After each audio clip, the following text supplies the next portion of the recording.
Malik sat at the edge of his small bed, staring at the cracked screen of his old phone. The alarm had rung 15 minutes ago, but he kept looking at the ceiling, thinking of how today could change his life. He had an interview in another city, and this interview felt like the last thin rope he could hold on to. His savings were almost gone, and his younger sister, Aisha, had quietly handed him part of her own paycheck last week to help cover rent. He had promised her that he would make things better. This interview was his chance. He stood up slowly, smoothed down his worn-out shirt, and looked at himself in the mirror. His suit was not new, the jacket had belonged to his late uncle, but it still fit well enough. Malik believed presentation mattered, even if his shoes carried the marks of years of wear. He combed his hair carefully, reminding himself that people didn't need to see his struggles, they just needed to see his effort. At the airport, the place buzzed with travelers pulling shiny suitcases and sipping expensive coffee.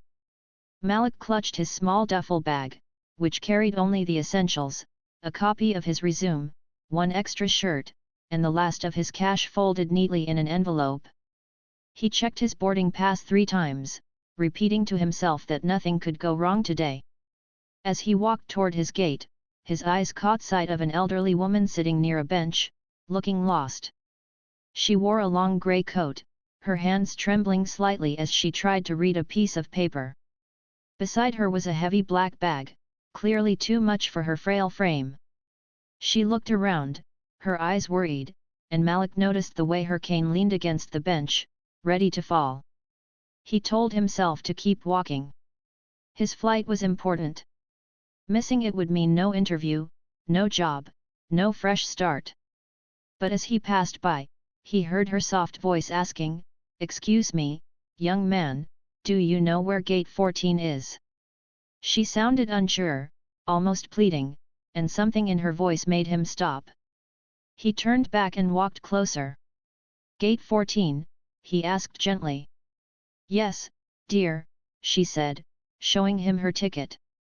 Her hand shook as she held it out. Malik glanced at it quickly. It wasn't just the wrong direction, her gate was far, and boarding time was close. "It's a bit of a walk," he said. "Do you have anyone traveling with you?" She shook her head. "No, I'm alone. My daughter was supposed to help me, but she couldn't come. My phone, it died, and I can't call her." Malik looked at his own watch. His boarding would start soon. If he left now, he would be safe. But he looked at her again. Her eyes carried the same tired lines he remembered in his mother's face before she passed, a mix of strength and fragility. He couldn't just leave her there. "Come on," he said kindly, picking up her heavy bag. "I'll take you to your gate." She gave him a grateful smile, whispering a soft, "Thank you." What Malik thought would take 5 minutes turned into much more. The elevators were crowded, and she couldn't manage the stairs. They waited together, and he noticed her struggling to keep her balance. He steadied her with his arm. At one point, she stopped to catch her breath, and Malik handed her his water bottle without thinking. She smiled at him as though that small act meant everything. When they reached the right terminal, a new problem appeared. The bag tag was wrong, and the staff hesitated to let her proceed. Malik spoke up firmly but politely, explaining the situation and filling out the missing form for her. Then he found a wheelchair nearby and gently helped her sit, knowing she was too tired to walk the rest of the way. His phone buzzed with the airline's reminder, "Final call for boarding." He ignored it. The elderly woman sighed in relief when she finally saw the correct gate sign. "I don't know how I would have managed without you," she said. Malik smiled faintly. "You're fine now. They'll help you onto the plane." She hesitated, then asked, "Would you mind calling my daughter? Just to let her know I'm okay." He dialed the number she gave, and a woman's anxious voice answered. "Mom? Are you safe?" Malik explained the situation, handing the phone to the elderly woman so she could speak to her daughter for a moment. Tears welled up in her eyes as she whispered her thanks. When Malik turned to go, he rushed back to his gate with all the speed he could gather. But as he arrived, the door had already closed. He knocked, begged the attendant, explained about helping the woman, but rules were rules. The plane had left. He stood there quietly, chest heaving, as the reality sank in. He had missed the interview flight. Rebooking meant paying fees he couldn't afford. The woman at the desk tried to be kind, but kindness didn't change the numbers. He walked out of the terminal with heavy steps, his duffel bag pressing down on his shoulder like a stone. Outside, buses pulled away, people hugged, taxis honked, but Malik just sat on a bench, staring at the envelope of cash in his pocket. It wasn't enough anymore. His chance was gone.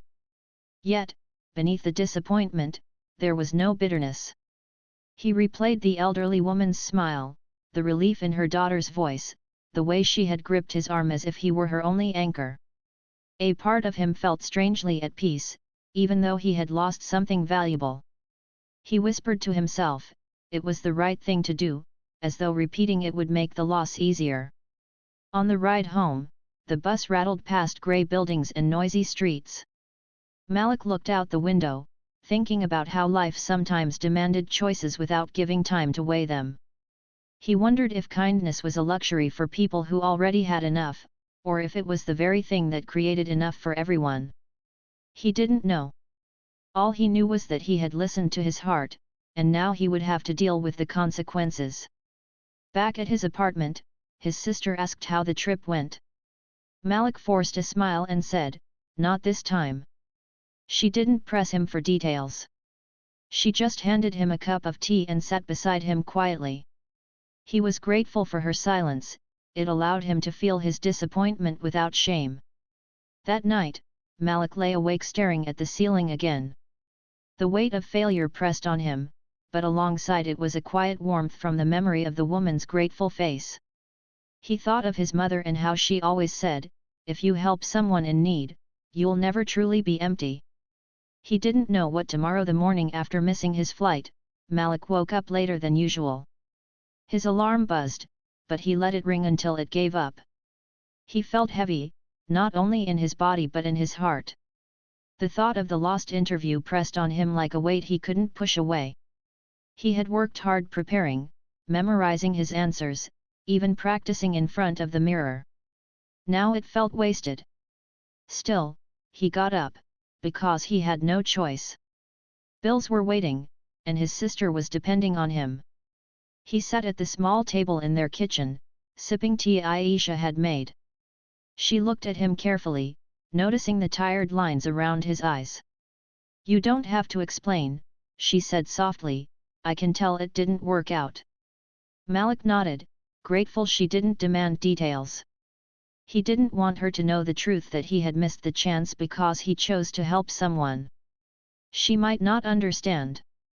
Or maybe she would, but he feared the pain in her eyes if she realized how close they were to stability, only for it to slip away. Later that day, Malik went to the community job board and scanned the papers pinned to the wall. Most were part-time labor jobs or temporary shifts that paid little.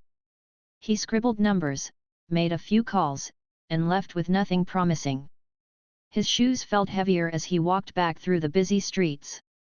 People hurried by with purpose, while he moved like someone who didn't quite belong. But in the quiet of the evening, as he lay back on his old couch, he found himself thinking about the elderly woman again. Her fragile smile, the way her eyes brightened when she finally spoke to her daughter on the phone. The relief that washed over her face when she knew she wouldn't miss her flight. He couldn't deny that memory gave him some comfort, even as his own situation grew darker. 2 days passed, and Malik kept himself busy with odd tasks. He helped his neighbor fix a loose door, carried groceries for a woman downstairs, and spent time updating his resume online, even though his hope felt thin. Aisha noticed the way he forced a smile whenever she asked if he was okay. She didn't push him, she simply reminded him, "Better days will come." On the third afternoon, Malik sat by the window, listening to the noise of children playing outside. He had just returned from a disappointing job fair and was thinking about how to stretch the little money they had left. Suddenly, a knock echoed through the small apartment. He frowned, wondering who it could be. They rarely had visitors. When he opened the door, his breath caught. Standing there was the same elderly woman from the airport, Mrs. Carter. She wore a neat coat and leaned lightly on her cane, but her face glowed with a gentle smile. Beside her stood a younger woman, holding a paper bag in one hand. Malik blinked, unsure if he was dreaming. "Hello, young man," the older woman said warmly. "I hope you remember me." Malik found his voice. "Of course I do. From the airport. But, how did you?" Her daughter stepped forward, smiling. "I'm Rachel, her daughter. We wanted to thank you properly. My mom couldn't stop talking about the man who stayed with her until she was safe. She even gave the airline your name when she asked them to help her reach you. That's how we found you." Malik stepped aside quickly.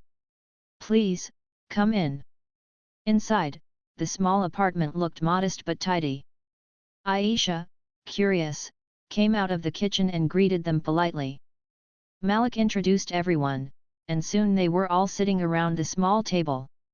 The bag Rachel carried contained a box of homemade cookies, still warm, and a neatly wrapped gift. Mrs. Carter looked at Malik with eyes full of gratitude. "You could have walked away," she said, "but you didn't. You stayed, even though it cost you something important. I know you missed your flight because of me. The staff told me you didn't board. That broke my heart." Malik lowered his gaze, embarrassed. "It was just the right thing to do. You needed help." Rachel smiled gently. "Do you always think helping others is just nothing? Most people would have walked away.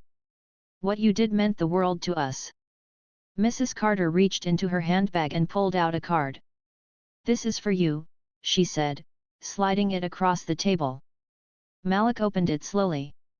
Inside was a handwritten note of thanks, her neat cursive filling the page with warm words. Tucked inside the card was also an airline voucher. "I asked the airline to issue this in your name," she explained. "It may not cover everything, but it's something." Malik's throat tightened. He hadn't expected anything. He had simply done what he thought was right. But the surprises didn't stop there. Rachel leaned forward. "I work at a non-profit organization that helps senior citizens. We have an open position right now. It isn't glamorous, but it's steady work, and it's meaningful. I think you'd be perfect for it." Malik blinked in surprise. "A job?" "Yes," Rachel continued. "We need someone reliable, patient, and good with details. My mom told me about the way you handled everything at the airport, how calm you were, how you stayed until the end. That's exactly the kind of person we want on our team." The room fell silent for a moment. Aisha's eyes lit up with hope, while Malik tried to process what he had just heard. Could it be real? Was this the second chance he thought he had lost forever? Mrs. Carter touched his hand gently.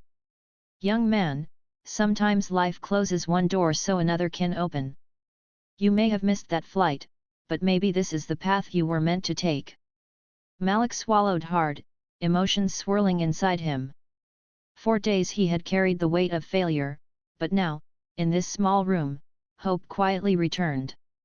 They set a time for him to visit the non-profit office the next morning. Rachel promised he didn't need to bring anything complicated, just himself and his resume. Before leaving, Mrs. Carter pressed his hand and whispered, "Thank you again. You reminded me that kindness still exists in this world." After they left, Malik stood in the doorway for a long moment, staring at the evening sky. Aisha hugged him tightly, whispering, "See? Better days do come." That night, for the first time in a while, Malik allowed himself to dream of tomorrow without fear. The next morning arrived with a mix of nerves and hope. Malik woke before his alarm, sat on the bed for a moment, and whispered a small prayer.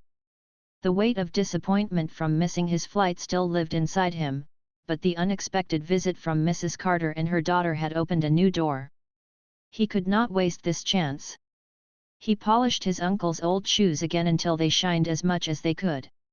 He ironed the same shirt he wore at the airport, careful with each fold. His resume, though worn at the edges, was neat and placed carefully in a folder. Malik looked in the mirror and told himself quietly, "You belong there." Aisha handed him tea before he left.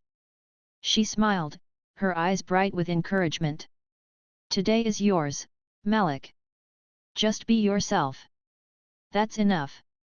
He nodded and hugged her before stepping out into the cool morning air. The non-profit office was located downtown, inside a modest two-story building with wide windows and cheerful flower pots near the entrance. A sign outside read, "Community Hands Senior Support Center."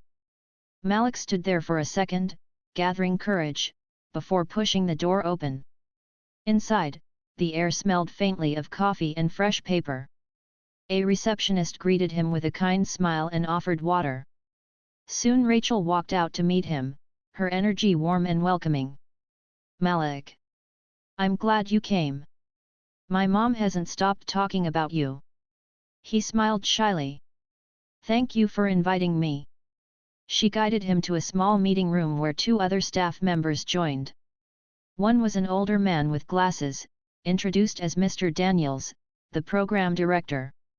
The other was a young woman named Carla, who managed volunteers. The atmosphere was not stiff like corporate interviews Malik had prepared for. Instead, it felt like a conversation, genuine and human. They asked him about himself, his past jobs, and why he was looking for work. Malik spoke honestly, admitting he had faced struggles, but always kept faith and discipline. He described how he managed schedules for his sister's doctor visits, helped neighbors with small tasks, and stayed calm under stress. He didn't try to impress with fancy words, he simply spoke from the heart. Mr. Daniels leaned back, nodding thoughtfully. "You remind me of the kind of people who make real difference here. Not those with the fanciest resumes, but those with patience and kindness." Carla smiled. "We need someone who can listen as much as organize. Seniors often just need a calm voice." Rachel added, "You already showed those qualities with my mom. That's proof enough." After an hour of talking, they didn't give him a yes or no. Instead, they invited him to try a paid trial week, a chance to see if the role suited him, and if he suited the role. Malik agreed immediately, gratitude swelling in his chest. That evening, when he told Aisha, she clapped her hands like a child and laughed with joy. "See? Missing that flight wasn't the end. Maybe it was the beginning." Malik smiled, for the first time in days, and allowed himself to believe her. The trial week began with simple tasks. Malik answered phones, scheduled appointments, and guided visitors who came in with questions. At first, he worried about making mistakes. But soon he found himself slipping into the rhythm. He greeted seniors by name, carried their bags, and offered patient explanations. His calm voice reassured them, and his careful notes kept things organized. One afternoon, he saw Mrs. Carter again. She had come to donate a walker she no longer needed. When she spotted Malik at the desk, her face lit up. "Oh, there's my hero," she said warmly. Malik laughed, embarrassed, but her words made the whole office smile. Small moments filled his days, showing an old man how to fill out a form, calling a taxi for a lady with arthritis, or sitting with someone who just wanted company while waiting. Each task felt meaningful in its own way. He realized that helping didn't always require big actions, sometimes it was about presence, patience, and kindness. At the end of the trial week, the staff gathered with him in the office. Rachel spoke first. "Malik, you've been a blessing here. Everyone noticed how steady you are, how you treat every person with respect. We would like to offer you the position full-time." For a moment, Malik couldn't speak. Relief and gratitude filled him so strongly that his eyes watered. He managed a quiet, "Thank you. Truly, thank you." But there was another surprise. Rachel added, "I also spoke with the company from your missed interview. I told them why you couldn't make it. They were deeply moved by your choice. They want to offer you a remote second interview when you're ready. Malik sat still, stunned. The job he thought he had lost forever had not disappeared after all. Because he had chosen kindness, not only had he found a new opportunity, but the old one had circled back too. That night at home, Malik placed Mrs. Carter's handwritten card on the fridge door, right next to a photo of him and Aisha. Every time he walked past it, he felt a surge of hope. Life had tested him, but it had also shown him that no act of goodness is wasted. The following week, Malik started officially. His days were full but satisfying. He learned to balance schedules, help with events, and coordinate volunteers. Seniors began to recognize his face, greeting him with warm smiles. Some even started calling him son or young man with patience. At home, things improved too. With a steady paycheck, Malik could help with rent, buy groceries without counting every coin, and even start a small savings envelope. Aisha noticed the light returning to his eyes. She told him, "This is only the beginning. I can see you're finally standing where you belong." Late at night, Malik sometimes thought about the missed flight. He realized it no longer hurt. Instead, he saw it as a turning point, a moment that had changed everything. If he had rushed past Mrs. Carter, if he had boarded that plane, none of this would have happened. He smiled to himself, whispering, "Sometimes, losing your way helps you find the right road." Malik's first official week at the nonprofit rolled into the second, and with each passing day, he felt more at home. The once unfamiliar desks, ringing phones, and piles of forms began to feel like part of his rhythm. What surprised him most was how quickly the seniors started remembering him. Some would ask for him by name, saying, "Where's that polite young man? The one who listens." It warmed his heart to realize he was no longer invisible, he was needed. He also noticed how his days were no longer filled with quiet hopelessness. Every small task, printing schedules, reminding someone about their medication pickup, arranging transport, gave him purpose. He had missed out on one interview, but here, he was living the kind of service his late mother used to talk about.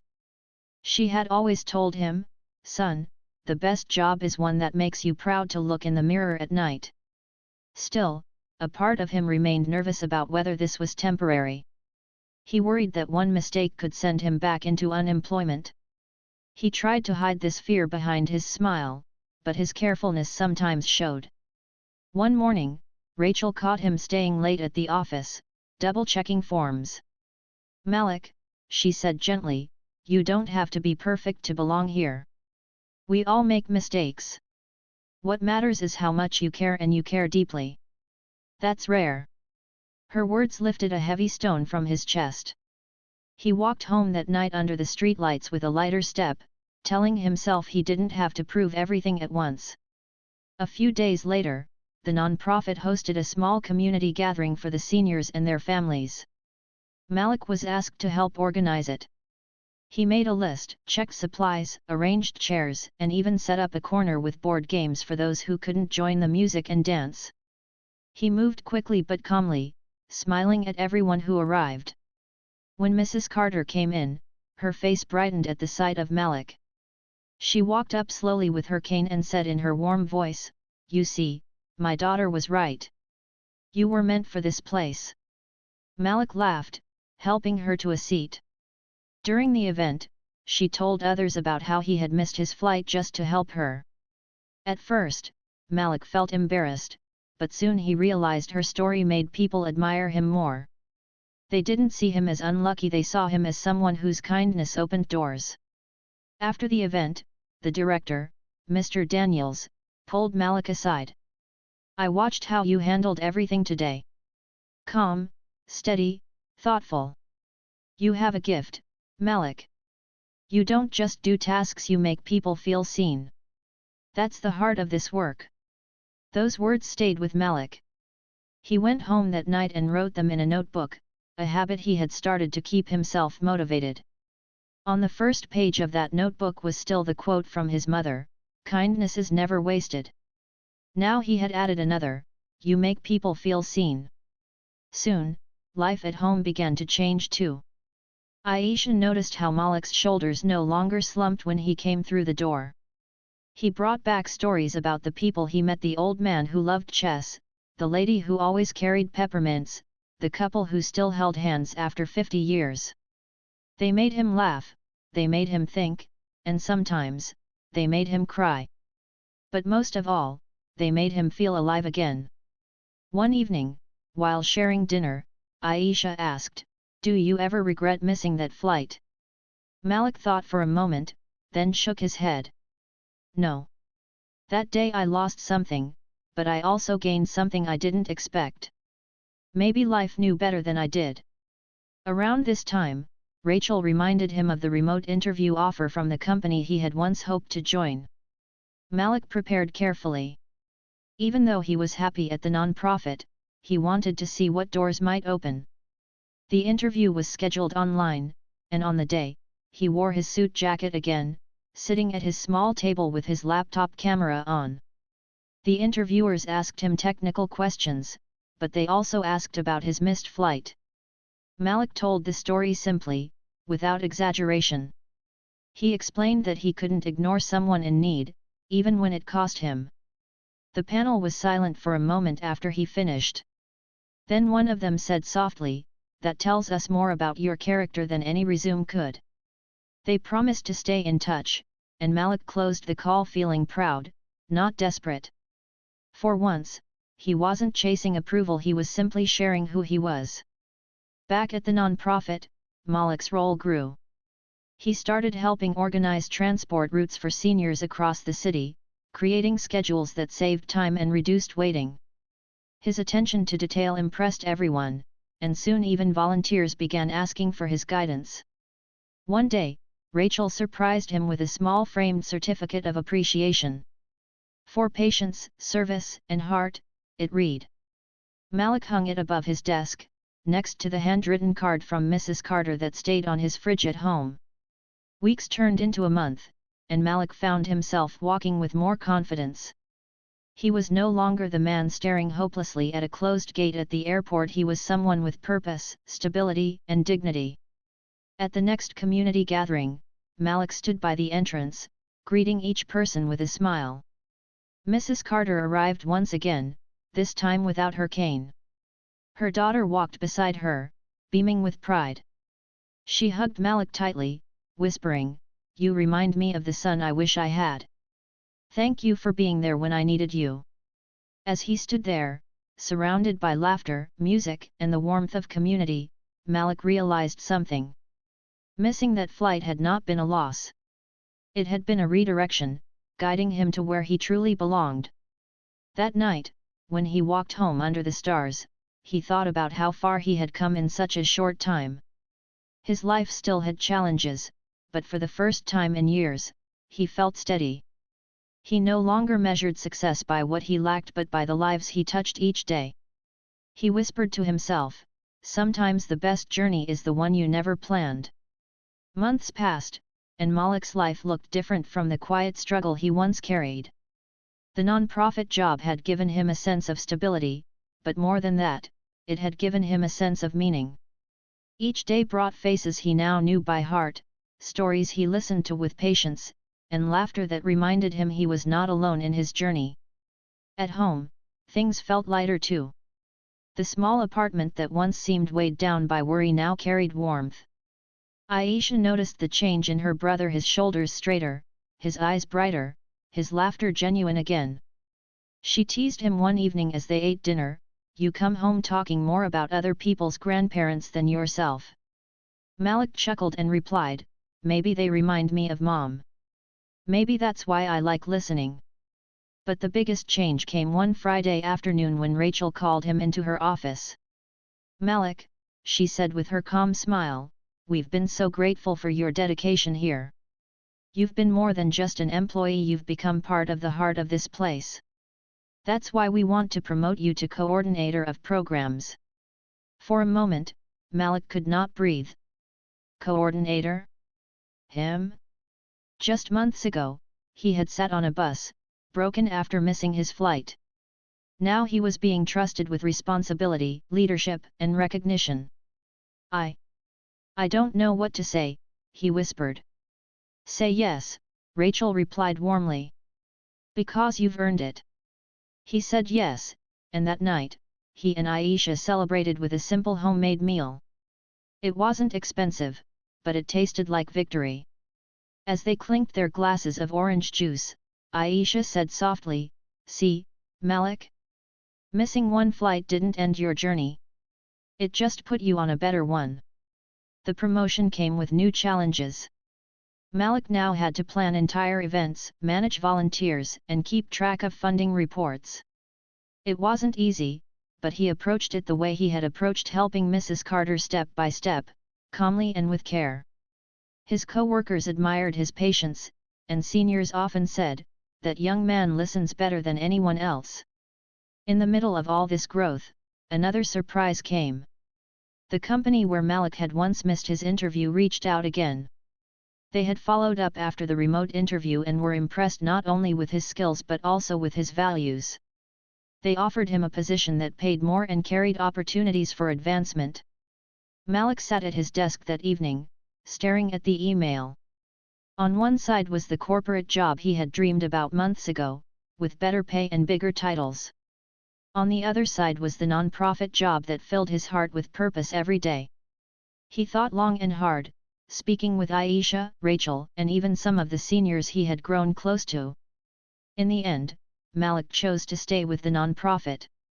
"Money can buy many things," he explained to Aisha, "but peace in the heart is priceless. Here, I don't just work. I matter. And that's worth more than anything else." Word of his decision spread quietly through the office, and people respected him even more. For Malik, it wasn't about refusing opportunity, it was about choosing the path that truly fit him. Life began to ripple outward in ways he didn't expect. One day, a local newspaper ran a small piece about the non-profit, highlighting its programs. They mentioned Malik by name, telling the story of how he had missed a flight to help a stranger. The article described him as the man who put kindness before convenience. Calls began to come in. Some people wanted to donate, others wanted to volunteer, inspired by the story. Malik was surprised by the attention, but he remained humble. He told everyone, "I didn't do anything extraordinary.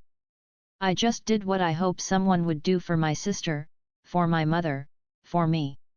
One evening, there was another knock on the door at his apartment. When Malik opened it, Mrs. Carter stood there again, this time with a cane she used only lightly. Her smile was full of warmth.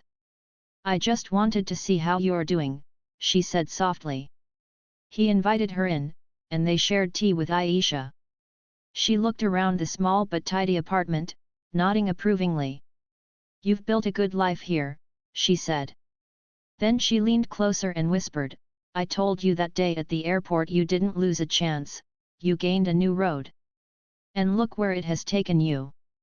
Malik felt his throat tighten. "I'm just grateful you asked for help. Otherwise, I would have walked right past the best turn in my life." She patted his hand. "And I'm grateful you stopped. That one choice connected our lives. You saved me from fear, and in return, you found yourself. That's how kindness works, it always circles back." After she left, Malik stood by the window, looking out at the city lights. His heart was full. He realized his story wasn't just about him missing a flight. It was about learning that sometimes, life's detours bring us to the places we were meant to be. From then on, whenever a new volunteer joined the non-profit, Malik told them his story. Not to brag, but to remind them that no act of help was too small. "The person you guide today," he would say, "might be the reason you find tomorrow's blessing." Years later, Malik continued his work, respected by his community and loved by the people he served.